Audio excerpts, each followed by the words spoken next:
नमस्कार प्रिय मित्रों, आपका बहुत बहुत स्वागत है आपका अपने YouTube चैनल अमृत ज्ञान में। प्रिय साथियों, आज हम एक ऐसे विषय को लेकर के आए हैं जिसका हर व्यक्ति के, हर जातक के जीवन पर प्रभाव पड़ता है, परंतु हम ये समझ ही नहीं पाते कि आखिर हमारे जीवन में ये अचानक से सफलताएं मिलना कैसे शुरू हो गई, या अचानक से जब हम सफलता के शिखर पर थे तो हम नीचे कैसे आना शुरू हो गए, और हमारे जीवन में अब ये रुकावटें क्यों आ रही हैं, हमें सफलता क्यों नहीं मिल रही। वही व्यक्ति जो असफल था और अचानक से सफलता के शिखर को छूने लगा, और वही व्यक्ति जो सफलता के शिखर पर बैठा था और अर्श से फर्श पर आ गया। तो जी हाँ मित्रों, आज हम इसी बारे में बात करेंगे अपने इस वीडियो के माध्यम से, और जानेंगे कि व्यक्ति के जीवन में आखिर वो कौन से समय आते हैं जब व्यक्ति को इतनी ऊंचाइयां और इतनी गिरावट मिलना शुरू हो जाती है। प्रिय मित्रों, आज का हमारा टॉपिक है कारक ग्रह, मारक ग्रह और बाधक ग्रह, और आज हम इन्हीं विषयों पर आज बेसिक लर्निंग सीखेंगे कि आखिर ये कारक ग्रह कौन से होते हैं, मारक ग्रह कौन से होते हैं, किस लग्न में कौन से कारक ग्रह होते हैं और किस लग्न में कौन से मारक ग्रह होते हैं, और किस लग्न के लिए कौन से ग्रह बाधक हैं, आज हम इस वीडियो के माध्यम से जानेंगे। तो प्रिय मित्रों, देर ना करते हुए हम शुरू करते हैं और अपने टॉपिक को शुरू करते हैं कारक ग्रह से, कि किसी लग्न में कौन सा ग्रह कारक होता है। तो प्रिय साथियों, उदाहरण के तौर पर ये एक तुला लग्न की खाली जन्म पत्रिका मैंने बना रखी है। ये बना रखी मैंने तुला लग्न की एक खाली जन्म पत्रिका। तो प्रिय साथियों, पहले हम इसमें जानेंगे कि तुला लग्न के लिए कारक ग्रह कौन से होते हैं। तो इस बोर्ड पर मैंने लिख रखा है, आप चाहें तो इसको या तो स्क्रीनशॉट निकाल लीजिए या फिर इसको नोट डाउन कर लीजिए कि कारक ग्रह तुला लग्न में कौन से होंगे। तो एक तो लग्न का स्वामी, लग्न हो गई ये, और लग्न का स्वामी कौन हुआ यहाँ पर? शुक्र। तो तुला लग्न के लिए सबसे पहला ग्रह जो कारक ग्रह होता है उसे वो होता है शुक्र।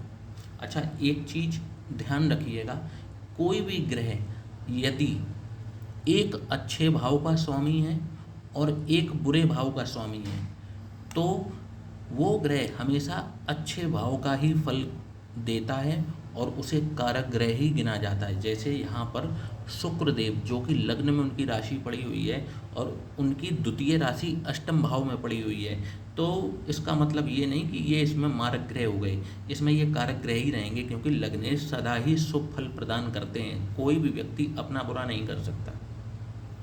ऐसे ही यहाँ पर लग्नेश शुक्रदेव बनते हैं, तो शुक्र यहाँ पर अच्छे और कारक ग्रहों में सर्वप्रथम आते हैं। तो कारक ग्रहों में लग्न का स्वामी हो गया। अब बात कर लेते हैं दूसरा इसमें कारक ग्रह कौन सा हुआ। तो इसमें दूसरे कारक ग्रह हुए पंचमेश तुला लग्न में। अब पंचमेश कौन हुए? इसमें 11 नंबर की राशि पंचम भाव में पड़ रही है, तो इसके पंचमेश बने शनिदेव। तो इसमें दूसरे कारक ग्रह कौन से हुए? शनि। अब इसमें तीसरे कारक ग्रह को ढूंढना है, तो इसमें लिखा हुआ है नवमेश। तो नवम भाव के जो भी स्वामी होंगे ये बनेंगे इसमें नवमेश। तो अब ये जान लीजिए कि जो तुला लग्न की जन्म पत्रिका है इसमें जो कारक ग्रह या योग कारक ग्रह, अब जैसे इसमें शनि जो बनते हैं ये अति योग कारक ग्रह बनते हैं, क्योंकि एक तो ये केंद्र के स्वामी, दूसरे ये त्रिकोण के स्वामी। तो शनि इसमें सर्वाधिक योग कारक ग्रह बनते हैं तुला लग्न में। ठीक है जी। और लग्नेश स्वयं जो शुक्र हैं ये सर्वाधिक शुभ ग्रह हैं, और तीसरे इसमें बनते हैं बुध। अब क्योंकि यहाँ पर आप देखेंगे कि बुध को नवम भाव का भी स्वामित्व प्राप्त है और द्वादश भाव का भी स्वामित्व प्राप्त है, परंतु क्योंकि एक ये शुभ भाव के स्वामी बन गए इसलिए इसमें बुध भी बनते हैं एक शुभ और कारक ग्रह। अब प्रिय साथियों, जान लीजिए कि जब भी शुभ ग्रहों की या कारक ग्रहों की जब भी दशाएं चलती हैं तो कैसा परिणाम देखने को मिलता है। अब जैसे मान लीजिए कि इसमें अभी अलग अलग जातक होंगे, सबकी अलग अलग लग्नें होती हैं। मैंने एक उदाहरण के तौर पर तुला लग्न बना रखा है, परंतु मैं ऐसे फॉर्मूले यहाँ बताऊंगा कि आप समझ जाएंगे कि आपकी जन्म पत्री में कारक ग्रह कौन से हैं, मारक ग्रह कौन से हैं। अभी मैं उसको डिटेल में बता दूंगा। पहले जान लेते हैं कि जब भी कारक ग्रहों की दशा चलेगी तो कैसा परिणाम देखने को मिलेगा। तो जब भी लग्नेश की दशा चलेगी, शुक्र की दशा चलेगी, ये जातक के जीवन का सर्वाधिक शुभ समय होगा। और इसमें जातक जो है जीवन में ऊंचाइयों को, सफलताओं के शिखर पे पहुंचता है, मेहनती बनता है, कर्मठ बनता है, और जातक की इम्यून सिस्टम, जातक का सामाजिक दायरा बढ़ता है, जातक का समाज में सम्मान बढ़ता है।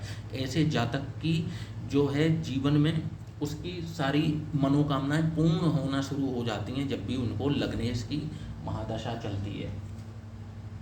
इसके बाद में जब भी ऐसे जातक को पंचमेश की महादशा मिलती है तो ऐसे जातक को एकेडमिक्स में बहुत सफलताएं मिलती हैं। यदि वह छात्र जीवन व्यतीत कर रहा है और पढ़ाई लिखाई का उसका दौर चल रहा है तो ऐसे व्यक्ति को एकेडमिक्स में सफलताएं मिलना शुरू हो जाती हैं। ऐसे व्यक्तियों को लाभ मिलने शुरू हो जाते हैं जीवन में, और जीवन एक आसान सा लगने लगता है। ऐसे जातक के पास में धन, ऐशो आराम खुद ब खुद चलकर आना शुरू हो जाता है। ऐसे जातक के जीवन में मार्ग, ऑफ कोर्स ये बात सही है कि मेहनत तो आप ही की है, परंतु इस समय आपको भाग्य का पूरा सपोर्ट मिलना शुरू हो जाता है जब भी पंचमेश की महादशा आपको लग जाती है।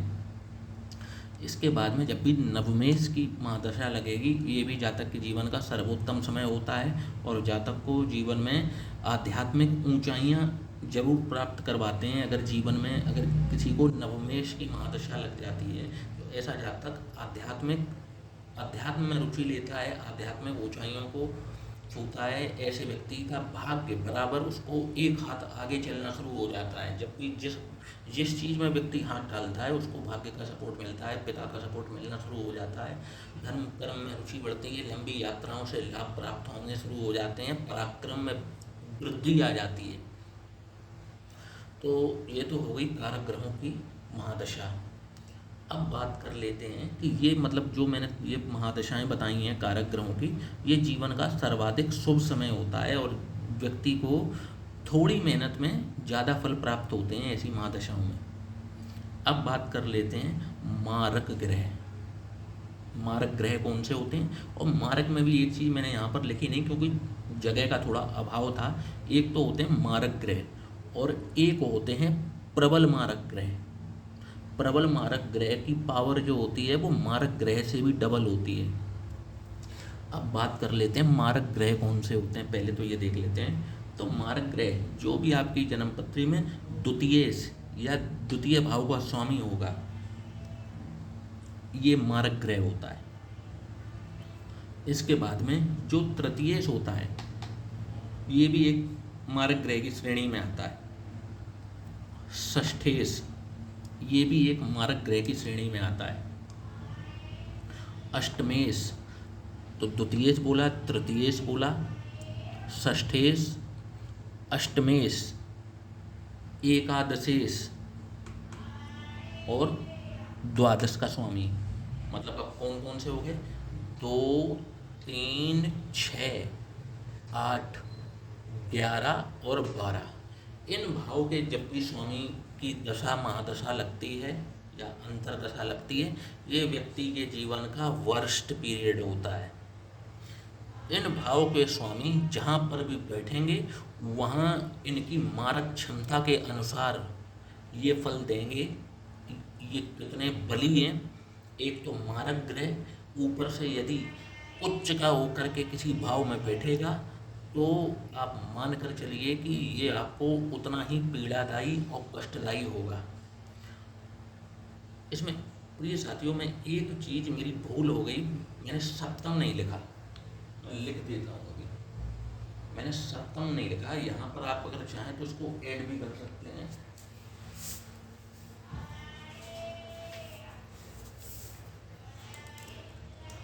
षष्ठेश के बाद में यहाँ थोड़ा सा मैं ऐड करता हूँ सप्तमेश को।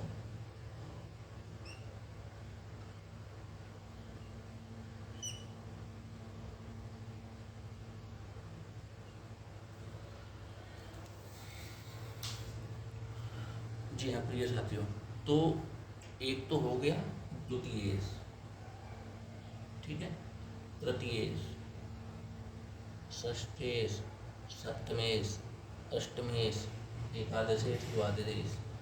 तो इन भाव के स्वामी होते हैं मारक ग्रह। और जब भी इनकी महादशा, अंतरदशा, प्रत्यंतर दशा चलती है तो ये आपके जीवन में रुकावटों का काम करते हैं, शारीरिक कष्टों को दिखाते हैं, आपके धन के नाश को दिखाते हैं, रिश्तों में दरारों को दिखाते हैं, और आपको जीवन में कैरियर के प्रति उदासीनता दिखाते हैं, कैरियर में रुकावट दिखाते हैं, प्रमोशन का ना मिलना, जीवन में संघर्ष का बढ़ जाना, जीवन में आपके आकस्मिक घटनाओं का बढ़ जाना, आपके रिश्तों का खराब होना शुरू हो जाना, धन का नाश हो जाना, इत्यादि इत्यादि।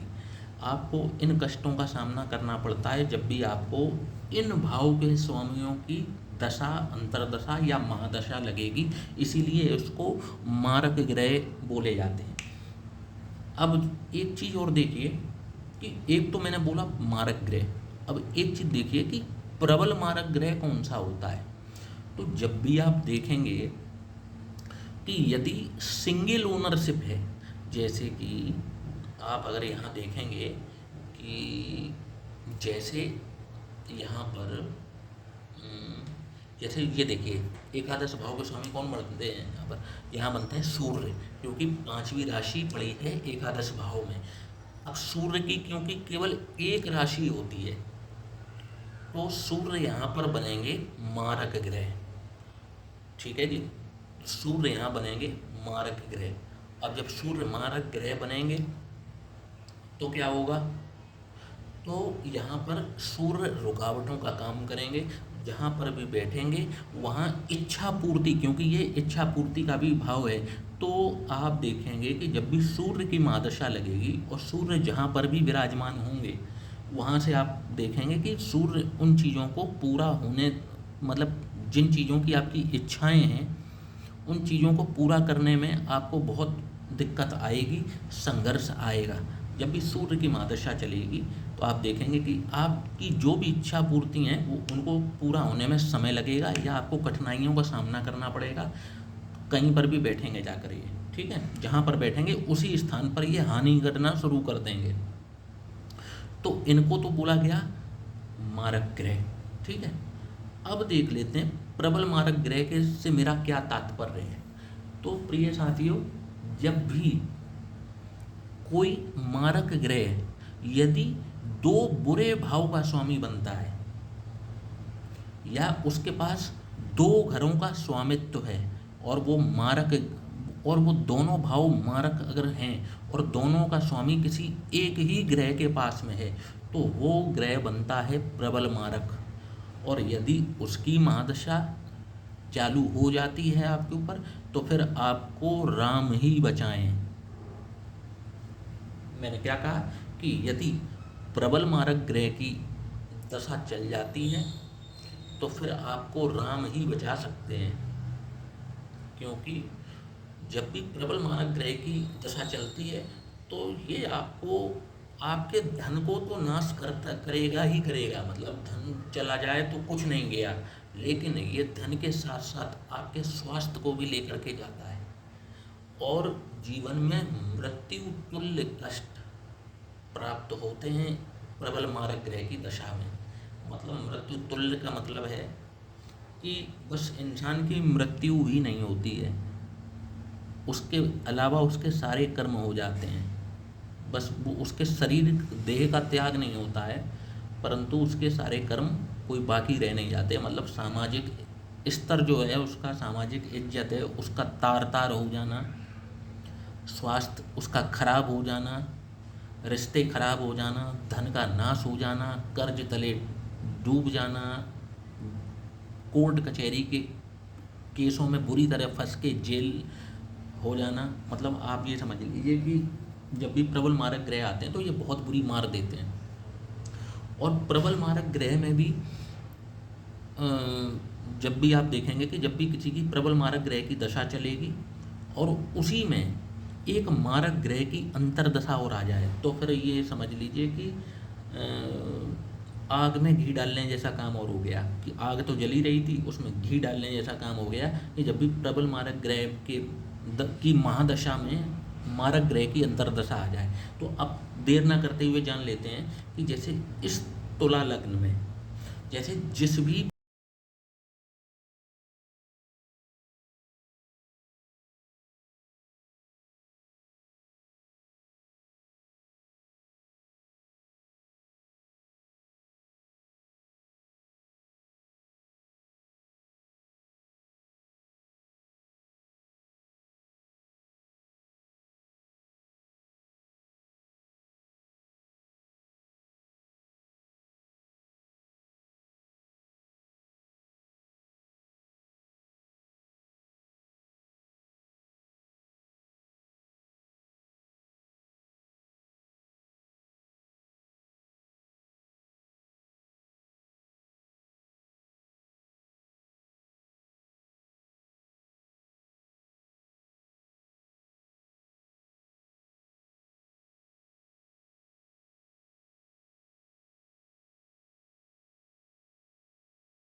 कष्टदायी हो जाते हैं। और इनकी जब भी महादशा चलेगी आपको ये अत्यंत परेशान करने का कार्य अवश्य करेंगे मंगल। तो एक तो हो गए मंगल मारक ग्रह, प्रबल मारक ग्रह।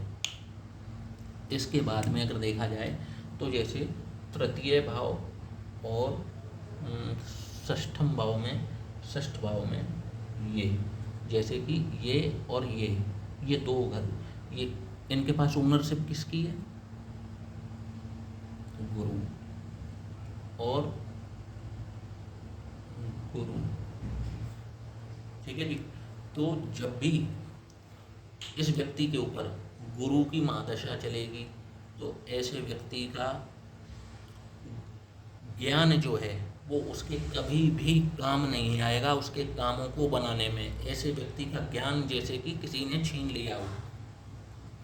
ऐसे व्यक्ति को जब भी प्रबल मारक ग्रह की दशा चलेगी, ऐसे व्यक्ति की जीवन में तरक्की जैसे कोसों दूर चली गई है। ऐसे व्यक्ति कभी भी करियर में, पढ़ाई में तरक्की नहीं कर पाएगा। अगर उसके छात्र जीवन में अगर ये महादशा चलती है तो वो कभी भी पढ़ाई में अच्छा नहीं कर पाएगा।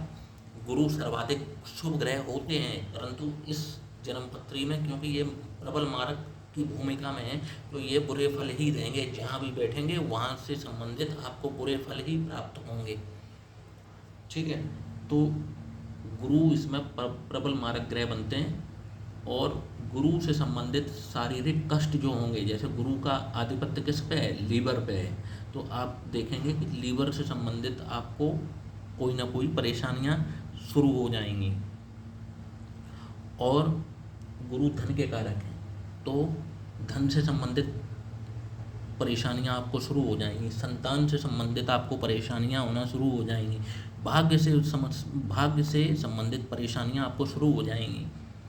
विवाह से संबंधित परेशानियां आपको देने लगेंगे, क्योंकि ये प्रबल मारक ग्रह हैं तुला लग्न में, ठीक है। क्योंकि लग्नेश के अति शत्रु हैं और प्रबल मारक ग्रह बनते हैं। तो जब भी गुरु की महादशा अंतर्दशा चलेगी, ये जीवन में तरक्की नहीं करने देंगे। संतान संबंधित समस्याएं, भाग्य संबंधित समस्याएं, विवाह संबंधित समस्याएं, धन संबंधित समस्याएं, ज्ञान संबंधित समस्याएं, ये सारी गुरु देंगे। और शारीरिक समस्याओं में आपको इन गुरु जो हैं लीवर को रूल करते हैं, आप लीवर संबंधित परेशानियां ये गुरु अवश्य देंगे, ठीक है। इनसे बचा नहीं जा सकता। इनके केवल आप दान करके, जब भी, हाँ एक चीज़ मैं आपको बता देता हूँ, जब भी मारक ग्रहों की दशा चलती है आप इनके दान करना शुरू करते हैं। मंगल के दान मतलब लाल रंग की वस्तुएं, बजरंगबली की आप आराधना कर सकते हैं, उनकी आप पूजा पाठ शुरू कर सकते हैं। हनुमान चालीसा आप नित्य प्रतिदिन, यदि आपको मंगल, आपके प्रबल मार्केश हैं और आपको मंगल की महादशा मिल गई है तो आपको हनुमान जी के चरणों को पकड़ लेंगे आप, तो इनके दुष्प्रभावों से काफ़ी हद तक आपको राहत मिलती रहेगी। जो इनके नेगेटिव रिजल्ट्स आ रहे हैं वो आपको इतने नेगेटिव रिजल्ट्स आपको देखने को नहीं मिलेंगे। और जब भी गुरु की आपको महादशा चलेगी तुला लग्न में, तो भी आपको सत्यनारायण या उनका विष्णु भगवान के चरण आपको पकड़ने होंगे। विष्णु सहस्त्र नाम आप जितने आप जितने बार उनका उच्चारण करेंगे उतना ही आपको गुरु की महादशा में लाभ प्राप्त होगा, और जितनी आप गौ सेवा, गाय सेवा करेंगे उतना आपको लाभ प्राप्त होता चला जाएगा मारक ग्रहों की दशा में। और आप इनके ज़्यादा से ज़्यादा दान करें। जैसे गुरु का दान क्या है, आप धार्मिक पुस्तकें को आप दान कर सकते हैं। कहीं पर भी जहाँ आप दान कर सकें, मंदिरों में, कहीं पर भी ऐसे स्थान पर जहाँ लोग उसको पढ़ें, आप ऐसा दान कर सकते हैं धार्मिक पुस्तकों का। गौ की सेवा करनी है आपको, विष्णु के आपको सहस्त्र नामों का उच्चारण करवाते रहना है या करते रहना है। एक ये तो हो गया गुरु का आपको उपाय। अब उपाय मैंने मंगल का भी बता दिया कि यदि मंगल आपके प्रबल मार्केश बनते हैं जन्मपत्री में, तो आपको जो है वो हनुमान जी के चरण पकड़ने होंगे, और आपको हनुमान चालीसा प्रतिदिन आपको उसका हनुमान चालीसा का पाठ करें। क्या हो सके यथासंभव करें, और अगर हो सके तो कम से कम 11 बार अगर करते हैं तो इसके बहुत अच्छे लाभ मिलते हैं। हनुमान जी को लाल कलर के फल का आप भोग लगाएं किसी भी निकट के हनुमान मंदिर में जाकर के, जैसे कि अनार हुआ, आप अनार का भोग लगा सकते हैं उनको। तो ये एक अच्छा उपाय है मारक ग्रहों की, प्रबल मारक ग्रहों की महादशाओं में। तो अब वो बन गए, तो मैंने आपको बता दिया प्रबल मारक ग्रह बता दिया, सूर्य हो गए इसमें मारक। और अब अष्टमेश क्योंकि लग्नेश के ही खुद शुक्र हैं, तो ये इनको दोष नहीं लगेगा। एकादश का हो गया। और द्वादश भाव के स्वामी कौन बने, बुध। लेकिन बुध यहाँ एक अच्छे भाव के भी स्वामी हैं, और मैंने क्या फॉर्मूला बताया कि यदि कोई ग्रह एक अच्छे भाव का स्वामी है और दूसरे बुरे भाव का स्वामी है, तो उसको बुरे भाव का स्वामी नहीं गिना जाएगा, उसको अच्छे ही भाव का स्वामी गिना जाएगा। तो आप देखेंगे कि तुला लग्न में मंगल और गुरु ये ही प्रबल मारक ग्रह हैं होते हैं, और सूर्य इसमें मारक ग्रह होते हैं। ये 3 ग्रहों की महादशाएं अंतरदशाएं कभी भी अच्छी नहीं जाएंगी तुला लग्न में। ठीक है जी। अब बात कर लेते हैं बाधक ग्रह की। तो आपको मैं बता देता हूँ कि बाधक ग्रह कौन होगा। तो प्रिय साथियों, अब आप एक चीज़ ये नोट करेंगे कि यदि आपकी लग्न 1 नंबर से शुरू होती है, 4 नंबर से शुरू होती है, 7 नंबर से शुरू होती है और 10 नंबर से शुरू होती है, तो आपकी लग्न है चर लग्न। इसको बोला जाता है चर लग्न। कौन सी? 1, 4, 7 और 10। ठीक है जी। तो जब भी आपकी चर लग्न बनेगी, तो जो एकादश भाव में जो राशि पड़ी होगी, उस राशि का स्वामी आपका बाधक ग्रह होता है। ठीक है जी। अब जैसे आपकी तुला लग्न है, अब तुला लग्न है, क्योंकि अब लग्न जैसे 1, 4, 7 और 10, तो ये 7 नंबर से शुरू हो रही है, तो जो एकादश भाव का स्वामी बनेगा वो आपका बाधक ग्रह होगा। ठीक है। अब देख लेते हैं यदि आपकी स्थिर लग्न है 2, 5, 8 और 11, मतलब यहाँ पर 2, 5, 8 और 11 नंबर यदि आ रहे हैं, तो आपकी जो नवम भाव का स्वामी बनेगा वो आपका होगा बाधक ग्रह। जैसे सपोज कर लीजिए कि यहाँ पर 5 नंबर बना, ठीक है, यहाँ बना 5 नंबर, तो यहाँ कौन सा नंबर बनेगा? 11, 12, 5, 11, 12 और 1। ठीक है। तो सिंह लग्न में जब भी लग्न सिंह होगी, तो इसमें जो बाधक ग्रह बनेगा वो बनेगा मंगल। हालांकि इसमें मंगल जो है 5, 6, 7, 8, इसमें चतुर्थेश भी होते हैं, चतुर्थ भाव के स्वामी भी बनते हैं मंगल।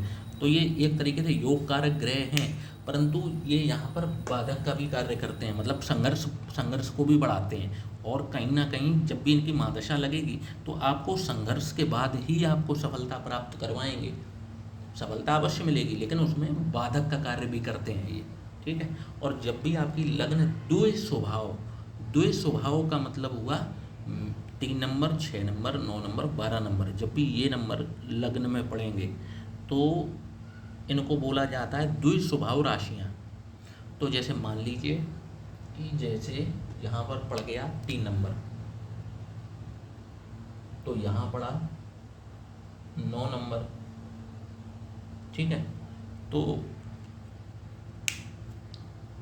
द्वि स्वभाव राशियों वालों के लिए सप्तम भाव का जो स्वामी होगा वो बाधक ग्रह होगा, ठीक है। तो अब जैसे आपकी मिथुन लग्न है तो आपके जो 9 नंबर की राशि के स्वामी कौन बने, गुरु। तो आपके बाधक ग्रह कौन से हुए, गुरु, ठीक है जी। तो बाधक ग्रहों की श्रेणी में अगर लग्न ये बनती है 1, 4, 7 और 10, तो आपके एकादश भाव के स्वामी बनेंगे बाधक ग्रह। लग्न अगर बनती है 2, 5, 8 और 11, तो आपके नवम के स्वामी बाधक ग्रह बनते हैं। और जब आपकी लग्न बनेगी 3, 6, 9 और 12, तो आपके सप्तम भाव के स्वामी बनते हैं आपके बाधक ग्रह। तो बाधक ग्रह आपको संघर्ष कराते हैं जीवन में, इच्छाओं की पूर्ति जल्दी होने नहीं देते। जिस चीज़ पर आप इच्छा करोगे, जिस चीज़ को आप पूरा करने का प्रयास करोगे, उसमें आपकी मेहनत को 200-300% करवाने के बाद ही आपको सफलता देते हैं। जिंदगी इन बाधक ग्रहों का काम ही होता है आपके जीवन में रुकावटों को डालना, रुकावट डालने का कार्य ये बाधक ग्रह करते हैं। और रुकावट डालकर ये संघर्ष बढ़ाते हैं और संघर्ष कराने के बाद ही आपको सफलता देते हैं। परंतु इन तीनों ग्रहों में सबसे ज़्यादा जो खराब महादशा जाती है वो मारक और प्रबल मारक ग्रहों की दशाएं जाती हैं। अब मैं उदाहरण के तौर पर देखता हूँ अगर, तो मैं आपको एक उदाहरण और दे सकता हूँ। तो प्रिय साथियों, जैसे अब मैंने उदाहरण के तौर पर एक वृश्चिक लग्न की खाली जन्म पत्रिका आपके सामने बना दी है। अब आइए जानते हैं कि इसमें योग कारक ग्रह कौन से होते हैं, मारक ग्रह कौन से होते हैं और बाधक ग्रह कौन से होते हैं। तो जब भी वृश्चिक लग्न में आप देखेंगे लग्न का स्वामी यानी कि खुद मंगल, इसमें आपके कौन हुए, कारक ग्रह। इसके बाद में पंचमेश कौन हुए इसमें, आपके गुरु। तो मंगल, गुरु और नवम के स्वामी कौन बने, चंद्र। तो मंगल, गुरु और चंद्र इस जन्म पत्रिका में एक कारक ग्रह की भूमिका में होंगे और इनकी महादशाएं जातक के जीवन का सब सर्वाधिक शुभ समय रहता है। जातक खूब तरक्की करता है इन ग्रहों की महादशाओं में। अब इनके मारक ग्रह कौन से होते हैं, जैसे कि सप्तमेश और द्वादश भाव का स्वामी और सप्तम का स्वामी एक ही है, और कौन है, शुक्र। तो शुक्र की महादशा, शुक्र इनके लिए प्रबल मारक ग्रह हो गए और इनके लिए शुक्र की महादशा बहुत बेकार जाती है और इनके जीवन का सबसे डाउनफॉल का समय यही होता है। जब भी इनको शुक्र की महादशा चलना शुरू होती है, ये जो हैं इनके लिए सबसे बेकार महादशा यही रहती है। अब देख लेते हैं, ये प्रबल मारक ग्रह हो गए। अब बात करते हैं इनके बुध की। बुध के पास स्वामित्व है अष्टम भाव का और एकादश भाव का, तो ये भी इनके प्रबल मारक ग्रह हो गए। तो इनके ऊपर बुध की महादशा भी बहुत बेकार जाती है और इनको जीवन में डाउनफॉल करवाती है। इनके जीवन का डाउनफॉल जो है, बुध की महादशा इनके जीवन का सर्वाधिक बेकार समय होता है। ये कुछ भी नहीं कर पाते बुध की महादशा में और शुक्र की महादशा में।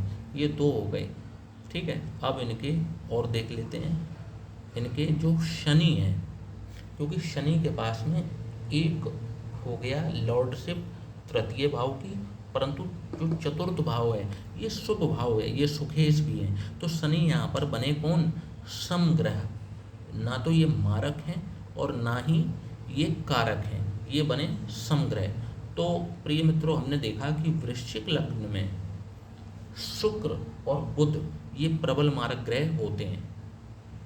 तो आशा करता हूँ कि ये वीडियो आपको पसंद आया होगा, तो आप इसको लाइक और सब्सक्राइब करना चैनल को ना भूलिएगा। इसी के साथ अब आपसे मैं आज्ञा चाहता हूँ। जय श्री राम।